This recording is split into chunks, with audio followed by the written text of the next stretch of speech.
Thanks very much, Pauline. Thanks, Trish. Thanks, Amit, and Affinity for having me here um, and giving me the opportunity to speak to you. I too would like to acknowledge the traditional custodians of the land that we're on and pay my respects to elders, past, present, and future. Um, your mission, I understand, is to create and sustain enduring relationships with people through intercultural and interfaith dialogue. This is indeed a commendable goal, and I'm delighted to be here today to be part of that dialogue. And, from my perspective, inclusive and constructive dialogues, thank you, are critical to building understanding, knowledge, and meaningful relationships and effective partnerships and collaborations. And today I want to talk about the importance of making sure that in that dialogue we include a significant but highly vulnerable part of our population, our children and young people. So, as National Commissioner, my role is to promote and advocate for the rights of children and young people. It's not something I can do on my own. And fortunately, I don't do it on my own. There are many advocates across the country doing great work to protect and promote children's rights. But despite children's rights are not well understood within the general community, and many children don't realise that they too have rights just like adults. This is where we can all play a much greater role by learning about and promulgating children's rights within our families, our communities, and our workplaces. So these rights are set out in the United Nations Convention on the Rights of the Child. Australia ratified this back in 1989. But it took, 20 odd years later before they had their first children's commissioner, which was me, which is a great job, I have to say. The four guiding principles of the convention are up there. It's the right to be heard, the right to not be discriminated against, the right that adults act in a child's best interests, and the right to life, survival, and development. They're pretty basic things, really. I think you'd all agree. These aren't things that are extras. They're about, survival and development. Pretty basic rights, human rights. The right to be heard is set out in Article 12 of the Convention. And this says that young children and young people should be given the opportunity to participate in decisions that affect them, and that governments should take into account the views of children in the laws and policies that impact on their lives. And if you think about laws and policies, there aren't many laws and policies that don't impact on children's lives. And so if we're about co-design and consumer input, all those sorts of words that we use, we really need to be going and engaging children and young people in the decisions that we make. I believe that the right to be heard is the gateway to all other rights. And when realised, this right both empowers and safeguards children. The UN Committee on the Rights of the Child is the committee that monitors how countries are going in respect to the convention. And it has said that the right to be heard and the consideration of the child's best interests are complementary rights. But that while the right to be heard means that children's views must be taken into account, it doesn't always mean that you make decisions consistent with what young people say. The Royal Commission, I'm sure you've all heard about the Royal Commission into Institutional Responses to Child Sexual Abuse. That's just completed its work last year. It served to shine a spotlight on our failings as a nation, not only to protect children from harm, but also our failure to facilitate their voices or listen to them when they spoke up. And the accounts weren't just historical. Many cases of abuse have occurred in recent years in a range of institutions, like out-of-home care, health services, schools, religious institutions, the performing arts, sporting clubs, and youth groups. As one person who fronted up the commission said, at long last, for the first time in 26 years, I had a feeling of empowerment by telling my story. They allowed me to have a voice. There is still clearly a lot of work ahead to ensure and sustain the safety of all our children. But in taking that agenda forward, again, we must resist the urge to see children as passive victims in need of protection, but make sure we work alongside children on this journey and that their voices are elevated in the process. So the Convention on the Rights of the Child is the most ratified of all international treaties. And I think that says something, at least in theory, about how we value children. It makes it clear that children have the same rights as adults, but they're entitled to additional special protections because of their unique vulnerabilities and attributes as children and young people. Encouragingly, children's rights and the importance of children's voices is referenced in a number of national policies in Australia, and frameworks and laws. Children are never too young to start learning about their rights and to know their voice is important. One recognition of this is in the Australia's Early Years Learning Framework, which is our first national curriculum guide for early education and care. It makes specific reference to the principles in the Convention as a foundation for early childhood education. These children's rights are also the focus of a national statement of intent for supporting young children's rights in early childhood. This was a joint initiative that I did with Early Childhood Australia. And the statement's intended to give practical guidance to early childhood educators on how to implement a child rights framework in their day-to-day work. There's also something called the National Framework for Protecting Australia's Children. It's a national policy initiative which aims to improve safety and wellbeing of children. It's been in place since 2009. It includes references to children's rights in its underpinnings. It has a regular survey of children and young people in out-of-home care, and it has involved children and young people in the program's development and evaluation. The Federal Family Law Act also includes references to children's rights and the Convention, and makes particular commitments to act in children's best interests, to prioritise their safety, and to ensure they have a say in decisions about custody arrangements in family separation cases. Another area where children's rights is gaining traction is in relation to child safe organisation.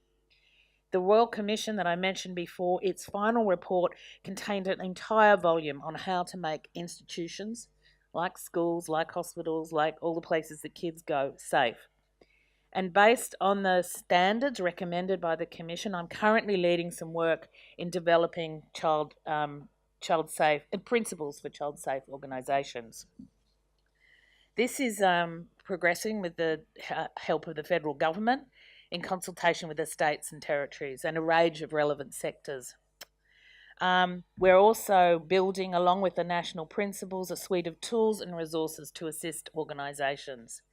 And we expect that these principles will be put to the Council of Australian Governments mid this year, along with a forward implementation plan.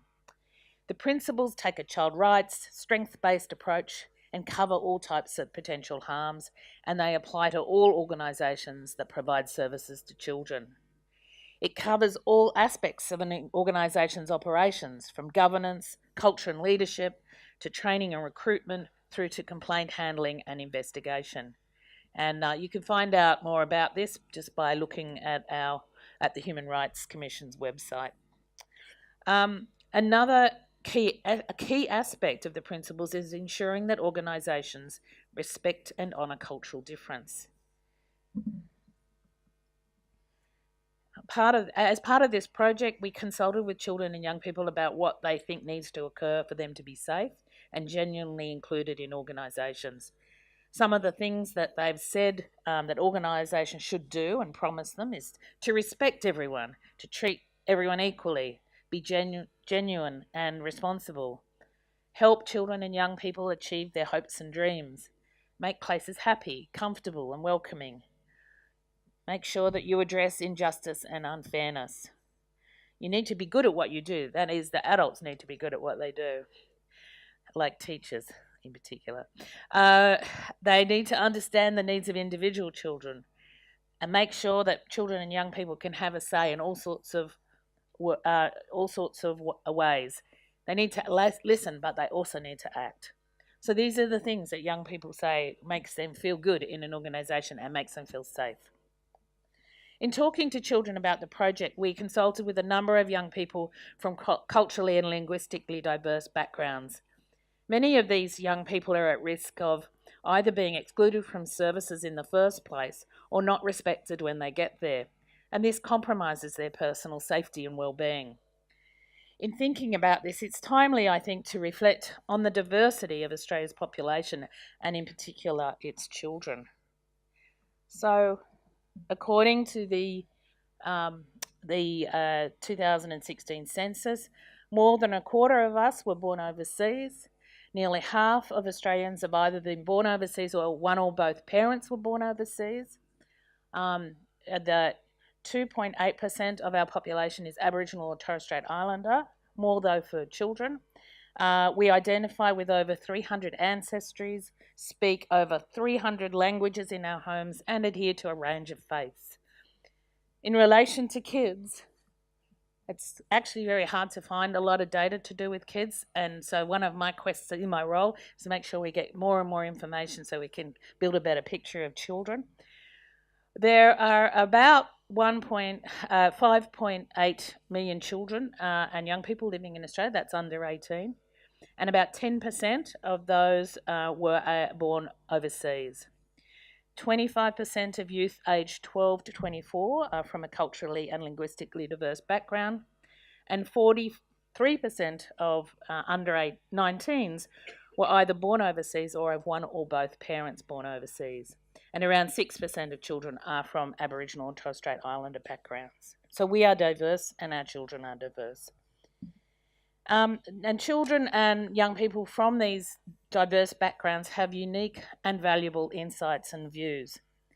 And while this diversity is increasingly recognised as delivering many social, cultural and economic benefits to the Australian community, I would argue that being genuinely inclusive remains a distinct challenge in our communities and in our institutions.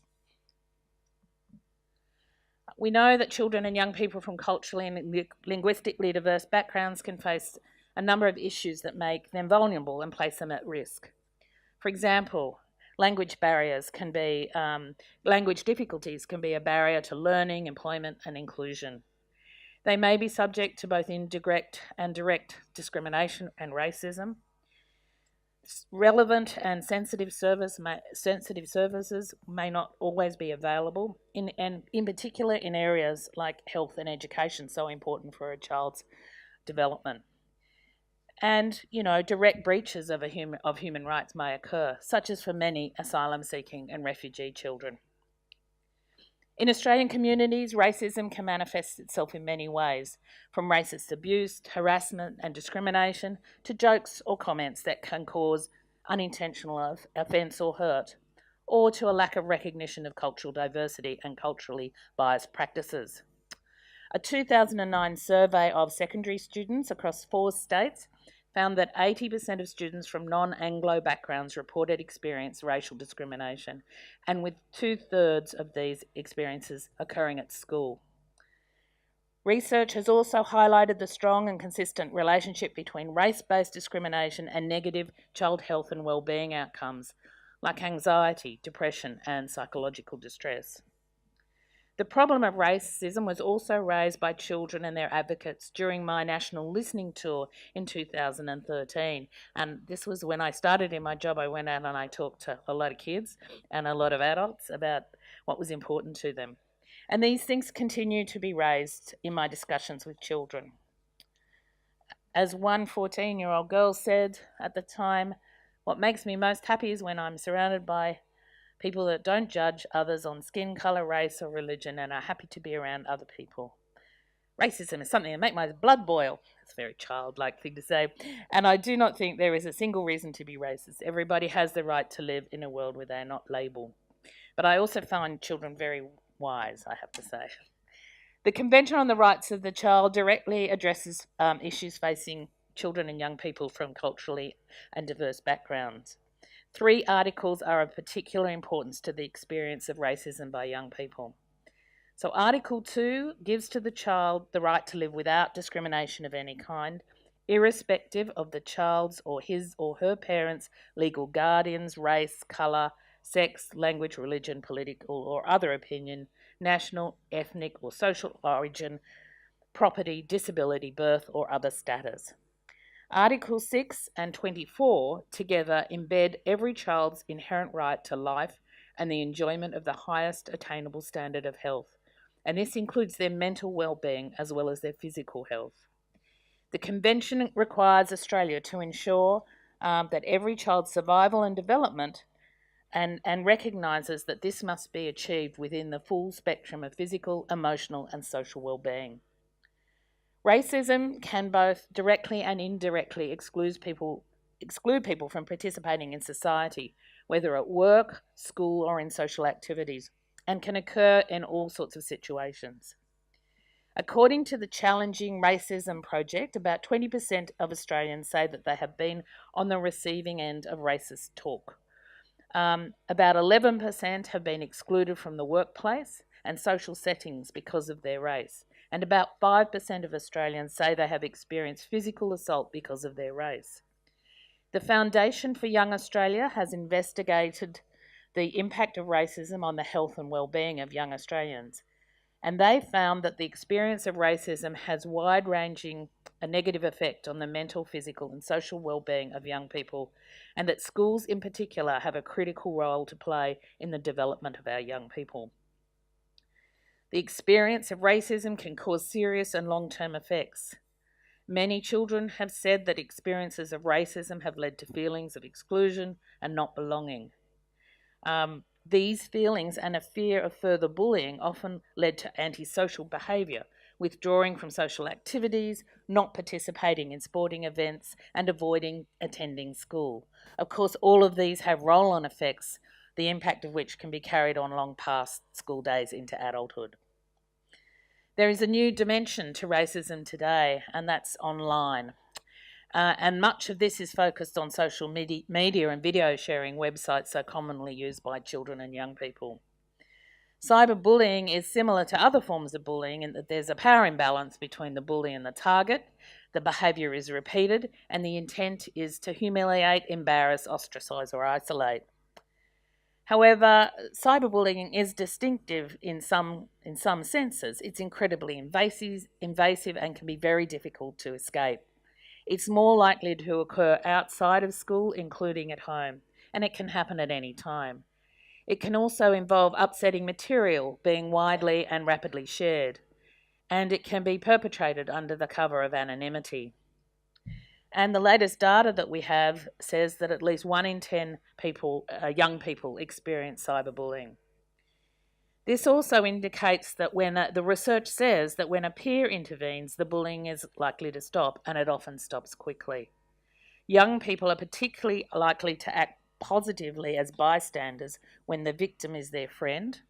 They're also likely to act when they feel they have peer group support to take action, and when taking action is likely to yield an appropriate response from adults.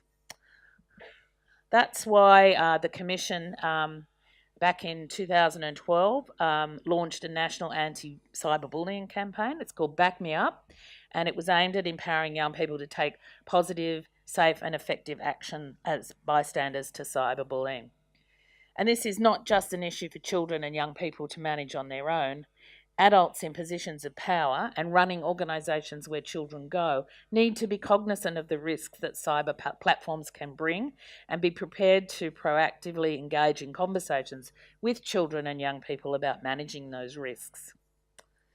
The messages that you send as people of authority for young people sets the tone for your workplace and signals what is appropriate and acceptable. This is the main thematic for the National Anti-Racism Strategy and the Commission's ongoing Racism It Stops With Me campaign. The campaign recognises the importance of bystander action to combat racism and encourages both individuals and organisations not only to take a stand against racism generally, but also consider the role that they can play in responding to racism when they witness it. As part of the campaign, the Commission has produced a hip-hop video resource called What You Say Matters, created by students. And it sends out a strong message that words are powerful. They can bring people together or they can tear people apart. We've also developed human rights and anti-racism teaching resources aligned to the national curriculum in the areas of health, physical education, maths and history. And these resources are also all available on the Human Rights Commission's website, and they're very popular with educators. Work to address racism in our communities and institution needs to start early. And when we say early, in early childhood. So in 2015, the Human Rights Commission conducted a large-scale national survey which revealed that issues of cultural diversity and racial prejudice are also prevalent in that early childhood context. 77% of respondents to the survey indicated that a child had asked questions about their own or another person's racial, cultural, or ethnic background. And one respondent said, "We had a child of African descent and the children were fascinated by her dark skin and curly hair. They asked many questions about where she was from, why her skin was so dark, often comparing their own features because kids are curious." However, 43% of educators told us that a child had said something negative about another person's racial, cultural, or ethnic background.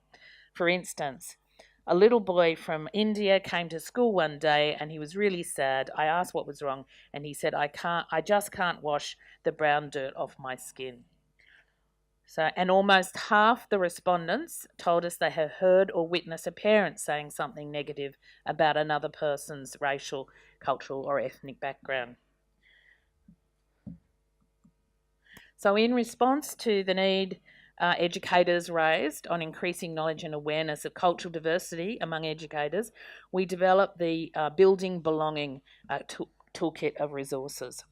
It includes an ebook, songs with actions, an educator guide, posters and lesson plans, all of which focus on encouraging respect for cultural diversity and tackling racial prejudice in early childhood settings.